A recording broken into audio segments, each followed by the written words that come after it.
सो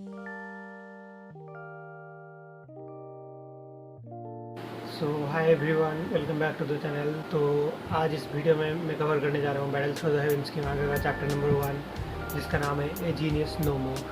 तो बिना किसी देरी के चलिए वीडियो को स्टार्ट करते हैं। बैटल्स फॉर द हेवेंस के वर्ल्ड में यहाँ पे ना ही टेक्नोलॉजी है और ना ही कोई मैजिक। यहाँ सिर्फ काम करता है दो की, जिसका मतलब है फाइटिंग एनर्जी। दो का मतलब होता है कॉम्बैट और की का मतलब होता है एनर्जी। तो इनके वर्ल्ड में सिर्फ जिसके पास ज़्यादा फाइटिंग एनर्जी होगा वही सबसे स्ट्रांग होगा। नैरेटर हमें ये बोलता है कि एम्परर्स जिनके पास गॉड लाइक स्ट्रेंथ है वो सबसे टॉप पे एग्जिस्ट करते हैं। और साथ में हमें पूरा रैंकिंग सिस्टम भी दिखाया जाता है। सबसे लो लेवल पे है प्रैक्टिशनर, उसके ऊपर है मास्टर, उसके ऊपर ग्रेट मास्टर, उसके ऊपर ड्यूक, उसके ऊपर प्रिंस, उसके ऊपर किंग, उसके ऊपर गुरु, उसके ऊपर वेनरेट, उसके ऊपर हाफ सेंट, उसके ऊपर सेंट एंड उसके बाद आता है एम्पर। एम्पर यानी कि गॉड टियर, जहाँ पे एंटर करते ही आप बन जाते हो इमॉर्टल। चावेन जो अपना मेन कैरेक्टर है वो बोलता है कि welcome to the world of combat. बाकी के लोग जहाँ पे सपने में दूसरी दुनिया में जाते हैं वो या तो बहुत ही सुपर पावर के साथ आते हैं, बट यहाँ पे मेरे पास कुछ भी नहीं है। सेवन सोचता है अपने मन में कि अगर स्टार्टिंग से मैं ऐसा ही चलता रहता तो मैं आज जो हूँ वैसा उतना बुरा नहीं होता। काश मुझे कोई पहले जीनियस मिल जाता। स्टार्टिंग में सब सही चला, फिर 3 साल बाद मेरी सारी पावर चली गई। रिंग के अंदर से आवाज़ आती है, क्या तुम मेरे साथ खेल रहे हो? तो फिर तुम थोड़ी और मेहनत क्यों नहीं करते? फिर सेवन जो है वो एप्पल खड़ा होता है और वो गिर जाता है एक पेड़ के ऊपर। फिर जहाँ पे वो गिरता है वो देखता है कि 3 आदमी एक छोटी सी बच्ची को परेशान कर रहे होते हैं। उन आदमी में से एक देख के इसको बोलता है कि ये तो सेवन फैमिली का इंसिग्निया होल्ड करता है। बाकी के 3 लोग जो है वो डर जाते हैं इसको देख के। फिर सेवन हाई पोज में आके बोलता है कि लिव द वर्ल्ड, उस बच्ची को छोड़ दो। मैं बोलता हूँ वही करो तो फिर मैं तुमको जाने दूँगा। उनमें से 2 आदमी डर रहे होते हैं, बट एक आदमी बोलता है कि ये तो रानी का पोज है, ये सब बहुत काफ़ी है, बट तुम्हारे चेस्ट पे जो नाम लिखा है स्याओयान तुम्हें ऑलरेडी बहुत दूर फेंक चुका होता है। तो किसी तरह से आदमी सावन का नाम जानता है कि कैसे इसके पास अब एनर्जी नहीं रही। फिर सावन बोलता है कि मैं इतना फेमस कब हुआ? फिर वो आदमी आके सेवन को एक जोरदार सा पंच देता है। फिर बोलता है कि सेवन बहुत ही एम्बेरस होगा, तुम्हारा फादर हो गए।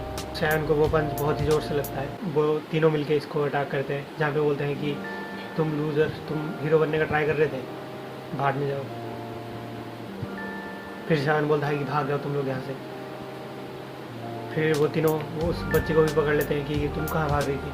फिर वो तीनों बोलते हैं कि ठीक है, अगर तुमको जाना है तो मैं जाने दूँगा, पर मैं जो बोलता हूँ वो करो। फिर वो लड़की के हाथ में एक स्टिक देते हैं, जिससे वो उसी लड़की को बोलते हैं कि सेवन के ऊपर अटैक करो इससे। वो लड़की सॉरी बोलती है और सेवन को मारती है उस स्टिक से। फिर सेवन बोलता है कि the laws of the world, मतलब इस दुनिया का नियम कि जो वीक है वो सिर्फ स्ट्रॉन्ग के नीचे ही आ सकते हैं। उनकी लाइफ किसी मतलब की नहीं, वो सिर्फ घास के नीचे के इंसेक्ट्स हैं। एक लड़की आती है जिसका नाम है सुनिया, उसकी एंट्री होती है और वो आगे सेवन को बचाता है। फिर वो उन तीनों आदमी को बोलता है कि क्या तुमने सेवन को हर्ट किया? फिर दूसरे खड़ी होकर वो लड़की देखती है कि कितनी पावरफुल है, वो डर रही होती है। तो सोनिया जाके उसको पूछता है कि क्या सेवन के साथ तुमने ये किया? फिर सेवन बोलता है कि नहीं, उसकी कोई गलती नहीं, उसको जाने दो। फिर सेवन उस छोटी सी लड़की को बोलता है कि यह जगह बहुत ही खतरनाक है, तुम आगे से अकेले मत घूमना। सोनिया आके सेवन को देखता है कि इसको कहीं पे चोट तो नहीं है। सेवन थोड़ा ब्लश करके एकदम से भागने लगता है कि नहीं, मुझे तो कुछ भी नहीं हुआ, मैं तो बिल्कुल ठीक हूँ। सेवन बोलता है कि मुझे ज़रूरत ही नहीं, मैं तो बहुत ही यूजलेस पर्सन हूँ। फिर सुनियर बोलती है कि कोई बात नहीं, तुम बहुत ही ज़्यादा स्ट्रॉन्ग बनोगे एक दिन। सेवन उस लड़की को उसके नाम से बुलाती है, जिसको देख के वो लड़की ब्लश करती है। फिर सेवन भी बोलता है कि कोई बात नहीं, चलो दूसरी कुछ और बात करते हैं। फिर सुनियर बोलती है कि आज हमारी फैमिली का एग्जामिनेशन डे है, तो कहीं भी तुम भूल तो नहीं है? सेवन बोलता है कि क्या फ़र्क पड़ता है, मेरा तो सिर्फ मजाक बनेगा, मैं जाऊँगा ना एग्ज़ाम में। फिर सुनियर बोलती है कि ठीक है, अगर तुम भी नहीं जाओगे तो फिर मैं भी एग्ज़ाम में नहीं जाऊँगी। फिर सेवन बोलता है कि नहीं, तुम ऐसा नहीं कर सकते, अगर तुम नहीं गए तो फिर को फटकार रही है एग्ज़ाम में ना आने से। ठीक है, मैं भी तुम्हारे साथ चलूँगा। तो फिर सुनियर बोलती है कि ठीक है, चलो जल्दी चलते हैं।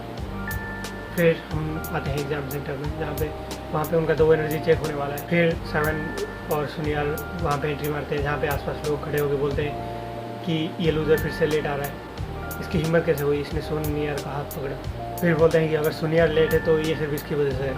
ये दोनों बोलते हैं कि सॉरी, हम लेट हो गए। तो वहाँ पे जो टीचर्स होते हैं श्याव फैमिली के सेकंड एल्डर, वो लोग बोलते हैं कि हम लोग वेट कर रहे थे, चलो स्टार्ट करते हैं एग्ज़ाम को। तो सोनियार अपना 2 एनर्जी चेक करता है, उसके पास में खड़े लोग देख के शॉक हो जाते हैं एकदम से, वाह सो ग्रेसफुल, ये तो जीनियस है बिल्कुल। और इसका स्टेज भी 9th रैंक पे है। फिर वो एल्डर बोलते हैं कि ये तो 6 महीने के अंदर ही 2G बन जाएगी। तो एक और आदमी आता है शाओवैन का पैट्रियार्च, जो शाओजहान, जो कि बोलता है कि ये सेकंड पर्सन होने वाला है जो कि 14 साल की उम्र में 2G बनेगा। पहला जो था वो था शाओवैन, जो कि 12 साल की एज में था। अनफॉर्चुनेटली वो उसने अपनी पावर खो दी, तो अब वो किसी काम का नहीं है। तो सबसे आखिर में आता है शाओवैन। शाओवैन को सब ढूंढ रहे होते हैं आसपास में खड़े लोग कि कहाँ गया वो। तो शाओवैन चुपके से सीढ़ी चढ़ के ऊपर जा रहा होता है कहीं पे, ताकि टेस्ट स्टेशन बहुत ही ज़्यादा ऊपर है, मेरे ऊपर हंसना बंद करो। फिर उनका एल्डर बोलता है कि कम से कम सेंस ऑफ ह्यूमर तो उसमें अच्छा है, जो ऊपर तो बन गया, कम से कम पेट तो पाल लेगा अपना। शाओवैन टेस्ट सेंटर में आगे खड़ा होता है, बोलता है कि please give me a miracle, कोई जादू कर दो, मैं भीख मांगता हूँ। और वहाँ पे हाथ रखता है अपना एनर्जी चेक करने के लिए। फ्री 2 की 3rd स्टेज लो रैंक, ये है शाओवैन के करंट 2 लेवल। फिर एल्डर और पैट्रियार्च बोलते हैं कि कोई बात नहीं, जाने दो, तुमसे नहीं होगा। फिर सोनियार बोलते हैं कि शाओवैन। फिर एक आदमी एल्डर को आगे बोलता है कि एल्डर जी और नालन एरन यूनलान सेट के आ रहे हैं हमें मिलने के लिए। फिर पैट्रियार्च बोलते हैं कि यूनलान, तो तभी हमें यूनक्लान का एंट्री दिखाया जाता है। तो 2 लोग खड़े होकर बोलते हैं कि ये तो यूनक्लान है ना, सबसे स्ट्रॉन्ग फैक्शन इस एम्पायर में, वो लोग इस छोटी सी जगह पे क्यों आएंगे। मैंने सुना है कि शाओ फैमिली का पैट्रियार्च का बेटा यून फैमिली का नेक्स्ट लीडर बनने वाला है। तो यहाँ पे एंट्री होती है यंग मास्टर रूही वगैरह है, और यहाँ पे आता है नालन यूनक्लान। पास में खड़े हुए 2-3 लोग देख के पागल हो जाते हैं एकदम से, वाह कितनी खूबसूरत है। पैट्रियार्च के पास उसका एक आदमी जाकर बोलता है कि माय लॉर्ड, वो लोग आ गए। फिर पैट्रियार्च बोलते हैं कि अभी तो शादी का टाइम नहीं हुआ, तो फिर ये लोग इतनी जल्दी में क्यों हैं। यूनक्लान के एल्डर से पैट्रियार्च मिलते हैं, बोलते हैं खुशी हुई आपसे मिलकर, इस साइड आए। एल्डर अपने आप को ग्रीट कर रहे होते हैं। सीन में हमें नालन दिखाया जाती है, और शाओवैन जो है एक छत के ऊपर लेट रहा होता है आराम से। आगे बोलती है कि उठ जाओ, मैं तुम्हारे लिए खुशखबरी लाया हूँ। फिर शाओवैन बोलता है कि मेरी नींद क्यों ख़राब की, किसने किया। तो शाओवैन बोलता है कि गुड न्यूज़ वो क्या होता है, मैंने तो 3 साल से कुछ सुना ही नहीं। सोनियार बोलती है कि तुम्हारे फियांसे जो बर्थ से पहले ही फिर अरेंज हो गई थी, तो वो यहाँ पे आ चुकी है। फिर शाओवैन बोलती है कि आखिर उससे शादी कौन करेगा जिसको मैं जानता भी नहीं हूँ कभी। तो सोनियार बोलती है कि नालन एरन फ्यूचर लीडर होने वाला है यूनक्लान का, तो शायद वो बता सकती है कि आखिर तुम्हारी एनर्जी क्यों लॉस्ट हो गई। तो शाओवैन बोलता है कि उससे अच्छा तो हम दोनों दोस्त हैं बचपन से, तो उससे बेटर है कि मैं तुमसे शादी कर लूँ, उस नालन एरन से मैं क्यों करूँ। तो सोनियार बोलती है कि ठीक है, जैसे तुम अगर तुमको खुशी मिलती है तो कर लो। फिर सोनियार बोलती है कि अगर मुझे तुम्हारा मेड भी बनाया जाए तो मैं भी हंस के बन जाऊँगा। शाओवैन उसके बाल पे हाथ फिर आगे बोलता है कि इसलिए कर। शाओवैन बोलता है कि ठीक है चलो मिलते हैं उससे, बहुत टाइम से नहीं मिले। फिर शाओवैन बोलता है कि ठीक है, अगर उससे मैं शादी कर लूँगा, अगर वो तुम्हारे आधी भी खूबसूरत हुई तो। फिर सोनियार बोलती है कि वो देखा ना बहुत ही खूबसूरत है। शाओवैन बोलता है कि हाँ आधी भी बुरी नहीं है। फिर शाओवैन बोलता है कि पर तुम्हारे कंपेरिजन में कुछ नहीं है। पर शाओवैन देख के डर जाता है कि ये क्या, अंदर का एटमोसफियर बिल्कुल भी ठीक नहीं लग रहा। तो वहाँ पे कुछ सामान दिखता है, तो वो लोग कुछ ऑफरिंग लेके आए हैं यूनक्लान वाले, कुछ स्वॉर्ड और कुछ पोशंस। तो एल्डर के बीच में बात चल रही होती है। तो शाओ फैमिली के जो एल्डर हैं वो लोग इसको देख के खुश हो रहे होते हैं, क्योंकि यूनक्लान का जो है वो 69 डेज से मास्टर है। और सुनने में आता है कि 2 अंग वाले भी लाइन लगा के रहते हैं तुमसे ट्रेनिंग लेने के लिए। यूनक्लान कितना पावरफुल है, खुशी होगी शाओवैन की शादी वहाँ पे कराने से। तो पैट्रियार्च जो होता है वो बोलता है कि गिफ्ट्स कभी फ्री में नहीं आते। तो फिर यूनक्लान चाहता गया है हमसे, लेकिन मैं मान ही नहीं सकता, क्योंकि एम्पायर का सबसे स्ट्रॉन्ग प्लान आके हमारी सर्विस में लगे। यूनक्लान के लिए बोलते हैं कि हमें तुमसे कुछ पूछना है, सिर्फ तुमसे, शाओजहान, जो कि पैट्रियार्च होता है शाओवैन का फादर। फिर पैट्रियार्च बोलता है कि ठीक है जो भी है बताओ।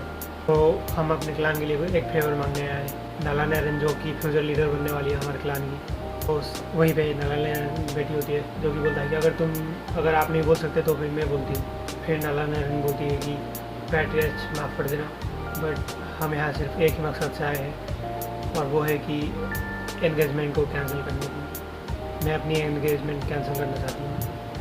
फर्स्ट चैप्टर यहीं पे ख़त्म हो जाता है, और तो ये वीडियो यहीं तक था। आई होप वीडियो अच्छा लगा होगा, तो वीडियो को लाइक कर देना, कमेंट कर देना और शेयर कर देना अपने दोस्तों के साथ। अगर जिसको भी बैटल थ्रू द हेवेंस की मांगा सजेशन करनी हो, फिर मैं वापस आऊँगा इसके सेकंड चैप्टर के साथ। तब तक के लिए बाय बाय।